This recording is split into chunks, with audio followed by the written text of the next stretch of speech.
Hello and welcome to a new video where we're today going to talk about the current state of Valorant, in a sense of balance and everything. Where we're going to talk about basically and we're just going to do like an agent tier list basically. And I'm going to go through every single agent in the game. We're going to start at D tier and then go all the way up, and then I'm going to order them at the end. So in the beginning now, it's just going to be kind of a random order. I think intentional to begin with. It was sort of like a release order, but then I kind of moved things around because I kind of changed my mind at some points, thinking about it more. But basically, we're just going to go through each agent and then show the final rearranged tier list at the end. So yeah, there's going to be some hot takes in this. I had fun making this. I hope you enjoy.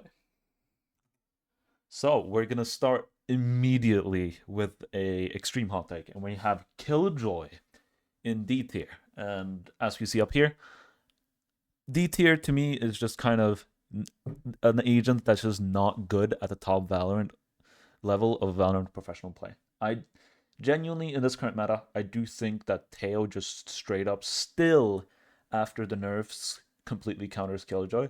Because the thing is, the ult wasn't the biggest problem to me. Like, sure, yes, Teo being able to completely counter a nine pip ult is ridiculous. Yes, and that should not be in the game, as it's not anymore. But that wasn't the biggest problem, because to me, it's okay, okay, this is imagine this, right? We're gonna talk about Teo obviously, but much later. But in this current meta, with Teo just straight up makes KJ unplayable, in my opinion. Because what you just end up doing with Teo is you just Teo nade where you're thinking about going. And that will basically make it so that there cannot be KJ utility at any point where they want to go. Meaning you literally can get pretty much zero value from a KJ just simply because Teo's existence. Which is just like, especially with how strong Teo is as well, I just think that it's not a good agent to play. Like, you cannot play KJ because KJ just gets completely and utterly destroyed by Teo. And that's my thoughts on it. I do think that with just some small changes, not to KJ, but to some other agents, KJ is genuinely like a B to A tier agent. But currently, she's just simply not playable. And it's funny to say that considering T1 played KJ on Pearl and they just won. But, I still stand strong by my point that if a Teo were to completely anti this Meteor KJ, T1 would get absolutely destroyed, to be frank. All right, moving on. We have probably a pretty obvious one. Not going to talk too much about it. It's Reyna, ranked agent. Not much more to say there. Moving on, we got Clove, which is the final one. And with the recent changes, I do think the metal is better now. I do think looking into it a bit more, while it is line-upable, there's still some parts of it that definitely is a nerf.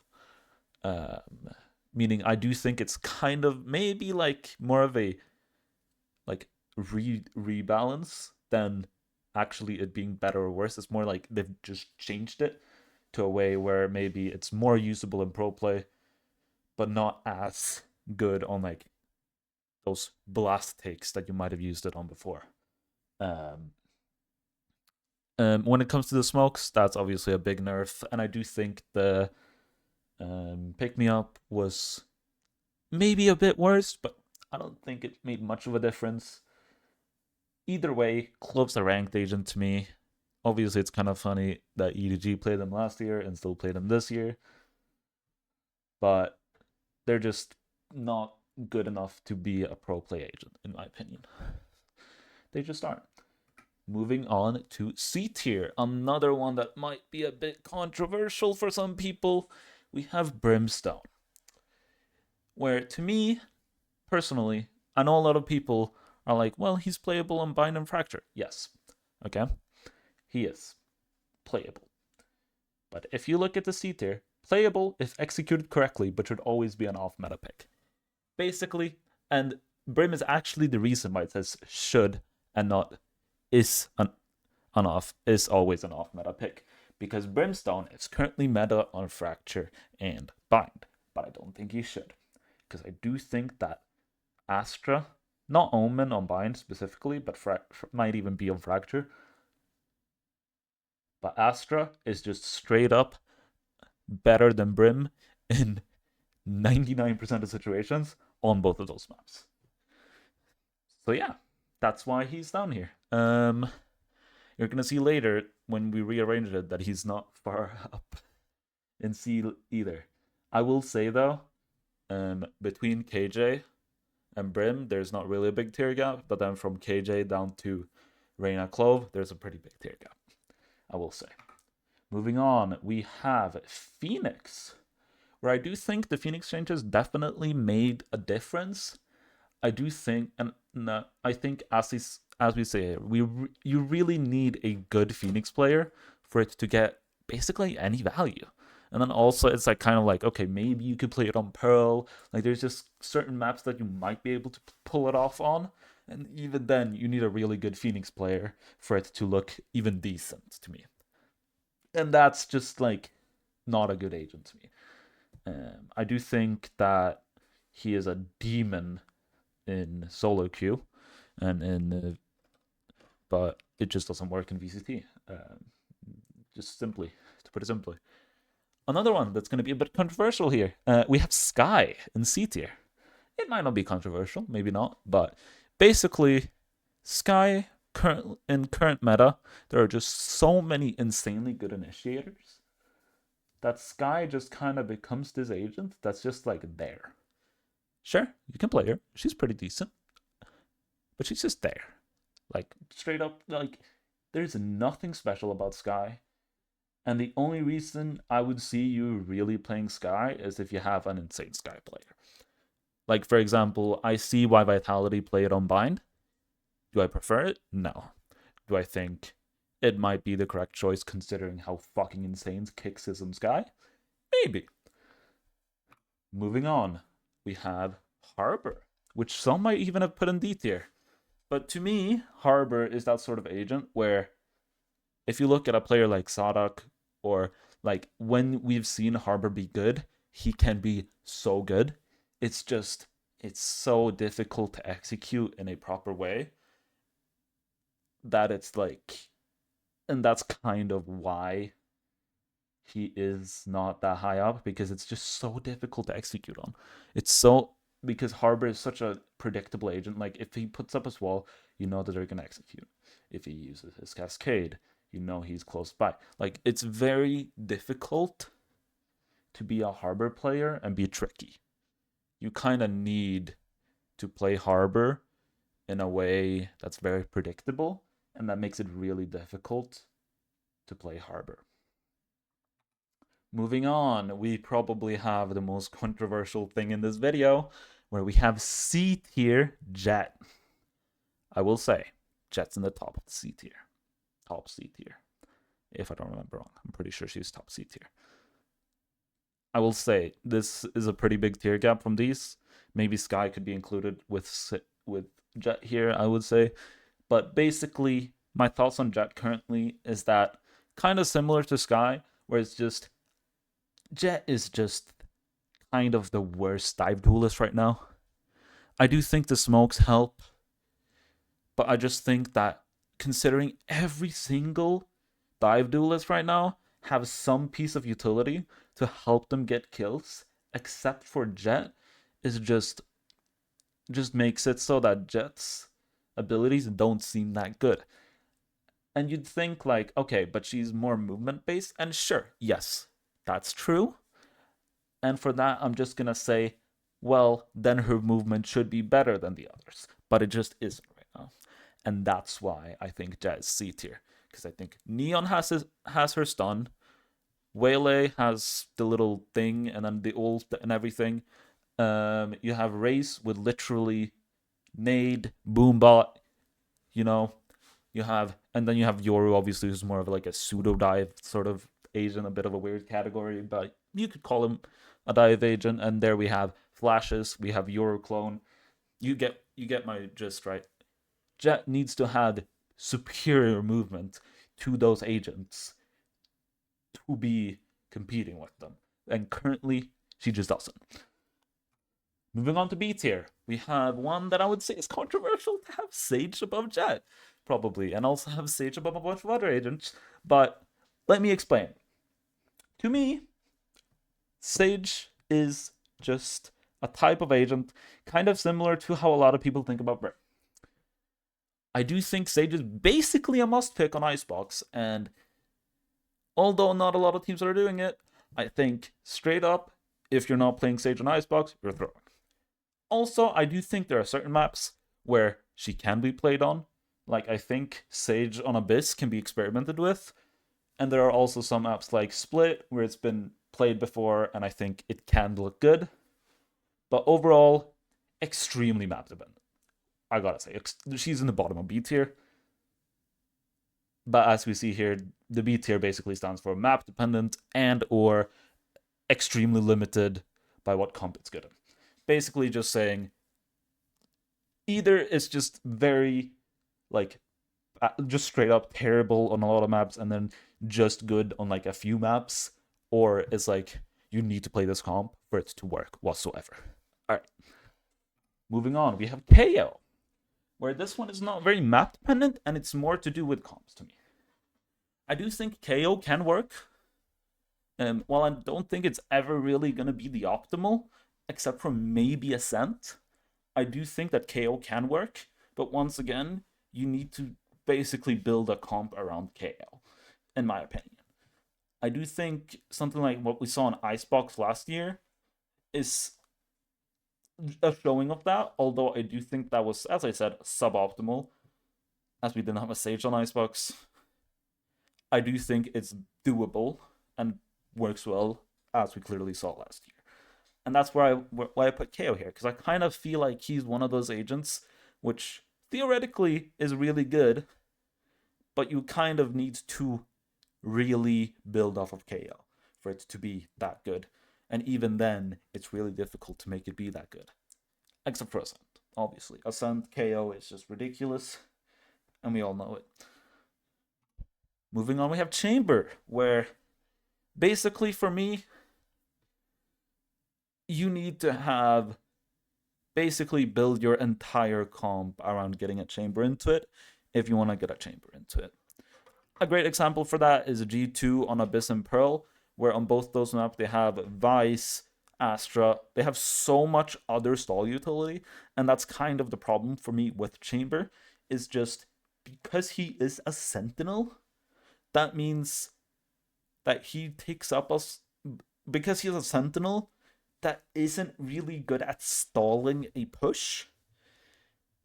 That kind of just makes Chamber a sort of agent that is forced to be played with a bunch of other agents that have stalling utility, like an Astra, like a Vice, and all of this. And if you have that, Chamber can be really, really good. Like, really, really good. But if you don't have that, Chamber is just unplayable. And here we see, as I said, once again, the extremely limited comps is where I feel like Chamber just slots in perfectly. Moving on, we have Deadlock, where I feel like this one is a bit of an anomaly, as I do feel like there might be some changes here. And I do think the new Deadlock changes made her a lot better. I just do feel like, in general, I feel like Deadlock, even in this meta, just have a couple agents that if you don't have them in the comp, Deadlock is basically useless. Like, you need a Teo, you need a secondary Senti, or if you play a map where you only need one Senti, maybe you can play Deadlock, but even then, it's like you need something to be able to combo her with. So it's very, for me, Deadlock is still very limited agent. As I do feel like her sensors are not very good. The wall is okay at best, and then obviously the grab is insane, but it's just not enough to carry her forward to me. as anything more than just kind of a um, uh, like comp dependent agent. Moving on, we have ISO, where I do feel like these ISO changes make him a lot better, and probably could be A tier when we get to see it more in action. But I just think current state, you kind of need a Yoru to play ISO. You kind of need a secondary duelist in some way, shape, or form. And I don't think, and I feel like most of the time it just has to be Yoru, which is why he is here in the B tier. As I said, is very limited by what comp it's good in. Next, we have the one that I feel like most people are here to watch is WAYLAY, where I do think she can be used on some maps, but genuinely, currently, I just see her as sort of a Jet replacement. Although, I will say, if you want to op some maps where you want to op, Yoru is probably a better replacement. I do think on maps where you're not going to be as op heavy, WAYLAY is just such a good slot in for Jet. On a map like Ascent, for example, where you don't really need to play op. WAYLAY is just going to be such a good option instead of Jet. You're going to have to play around it a bit differently, but I do think WAYLAY still has a place in the meta. But I do think she is sort of map dependent because of those restrictive nature of not being able to play operator. As I do feel like her op play is not very good. Then I think this is the final agent in the B tier. We have Neon, where I do feel like, once again, this is sort of an agent where it has a bit of map dependency, but most of all, I do think just Neon straight up needs to build a comp around her. You need to kind of build a comp around Neon for it to work properly. And that's sort of the gist that you've gotten from a lot of these agents, but I feel like it's kind of the same here with Neon. And that's really all I have to say about it. As I've said, repeated it multiple times now, I don't want to prolong this too much. Moving on to the A tier, and we start with Cypher, where A tier to me is just a agent that will almost always be good in a comp, but it's just rarely a must pick on any map. Usually you can pick something else and it's fine. And I think that's kind of where Cypher slots in. I feel like you can play Cypher on most maps, but he will never really be that picked where you're like, oh yeah, you must play him on this map. Usually, he's probably not going to be in the meta comp, and if he is, there's probably some off meta comp that also works. That doesn't include Cypher, that's also getting quite a lot of play. In general, I would say that's kind of the deal with Cypher, because we have other Sentinels, like one that we're going to talk about later, that just straight up dominates some maps right now. And because a lot of maps actually have no Senti right now, there's just not a lot of room for Cypher to kind of shine unless you have a really good Cypher player. But even if you don't have a really good Cypher player, Cypher can still can still get you a lot of value. And that's kind of my thought process here. It's not like some other agents where you just need a good player for it to work at all. It's more just that a lot of the teams that actually play it is usually teams who have a good Cypher player or just like Cypher. And while I do think that there are better options on most maps, he's always going to be a good pick. Like, nobody can ever complain about somebody playing Cypher, unless it's on maybe like Icebox. But even then, it's like, whatever. Moving on, we have Breach, which is a recent addition for me here. I do think Breach is very dependent on Teo right now, but I just think that without because of that, I can't really put him in S tier. But for me, you can play Teo with other initiators. It's just that Breach is so good with Teo right now that I just feel like I need to put Breach here. And he will always be a good pick, but as I said, rarely a must pick, because I feel like you can play like a Sova, you can play a Fade with Teo if you want, or anything like that. But I just think Breach is just such a good combo with Teo that I kind of need to put him up here. Moving on to Fade. We have once again Fade here. As I do feel like just in general, like Recon Initiators are just good. And I do think Fade falls in that sort of category. I do think her in current meta is maybe a bit off, but I do feel like if somebody plays Fade on the map, I won't sit there and be like, oh no, why are you playing that? You know, I will always look at Fade and be like, all right, I can see it, but it's never gonna blow me away, you know. Moving on with Gecko, I do think Gecko might be a bit more map dependent than Fade, but and Breach, but I do still think Gecko has his place. He has got quite a low pick rate lately. Mostly I think that's due to how insane the Teo meta is right now, and Gecko doesn't really work as well with Teo. But Gecko is still a great agent, and I don't think I can take anything away from him. I don't think he's ever been S, but I do think he's probably the lower part of A tier at this point because of the current meta. Moving on to Race. And we're going to have another hot take here where I actually won't have a single duelist in S tier. As I do feel like you can basically just compare them because how will I say this? Basically, my thought process is Raze and Yoru, which are coming back to back here, are the best duelists in the game. Yes. Can you play either on basically every single map in the game? Yes. And that's kind of my thought process. As I do feel like an S tier agent, you need to have a sort of map, at least one map, where you just 100% must pick them. And I do think Yoru and Race are close to that. And I was thinking about putting them there. But in my opinion, you could play Race on every map. You could play Yoru on every map. You could switch them around. To me, it doesn't really make much of a difference. I think both of them are amazing options. And it's just has a lot to do with what sort of play style and what sort of comp you want to play on each map. Moving on to S tier now. And we will start with Viper, which this might be a hot take for a lot of people.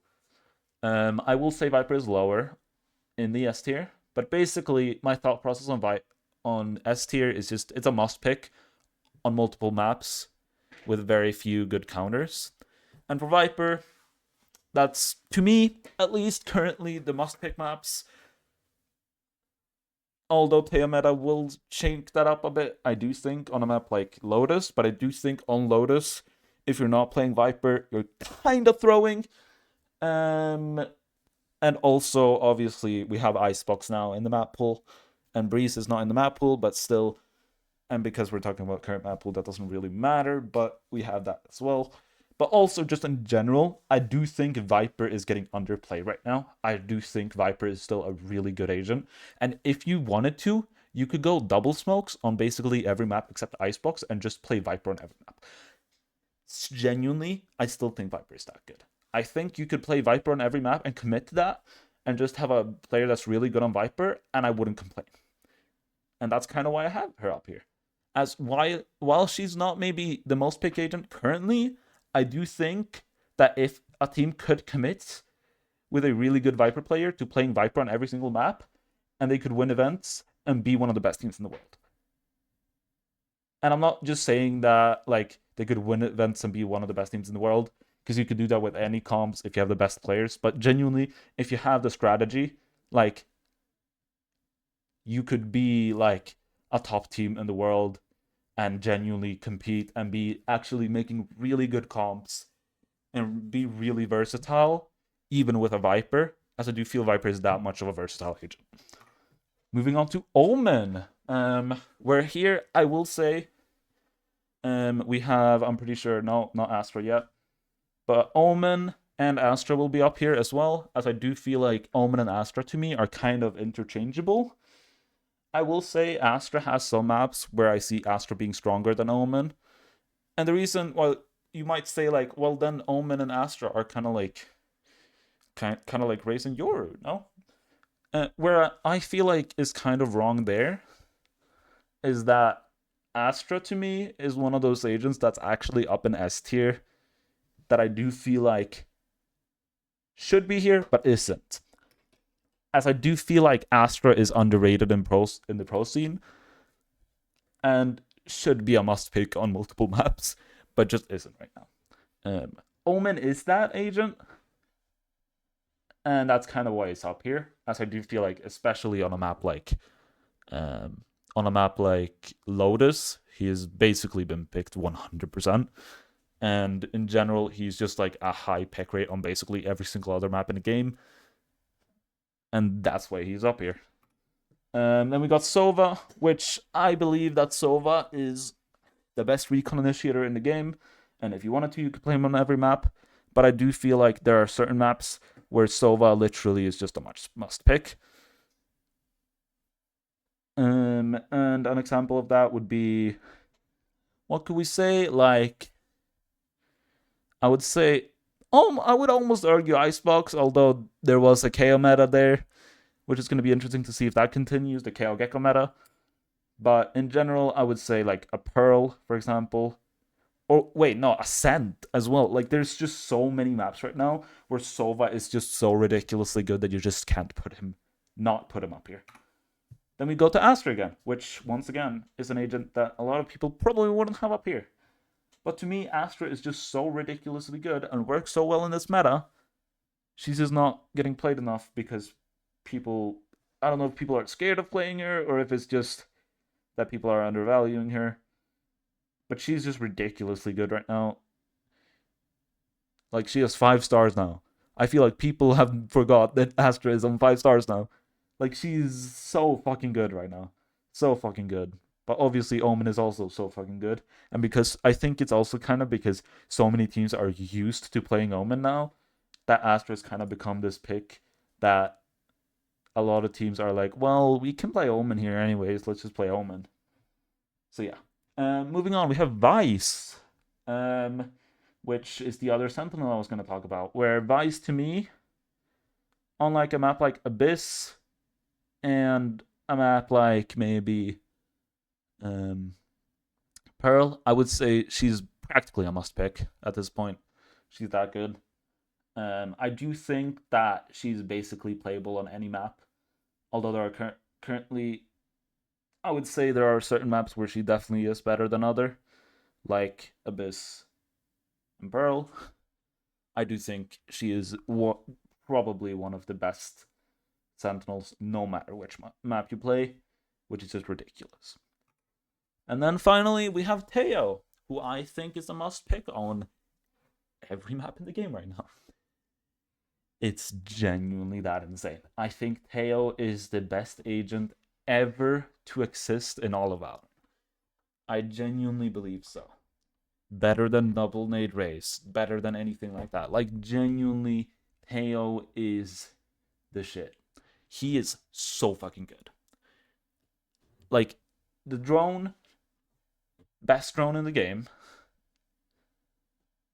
The nades, best ability to ever exist in all of Valorant. His stun, decent. His ult, best ult in the game.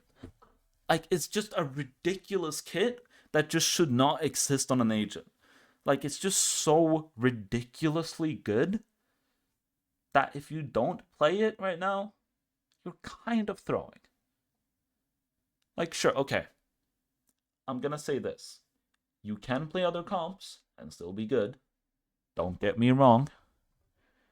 But if a team has the same level of depth as you and a good comp with a Teo, and both of your teams are equally as good, a good Teo comp is always gonna comp diff you. And that's the entire point. Teo is that good. And it's just ridiculous to see that there are teams that still don't understand how good Teo is to me.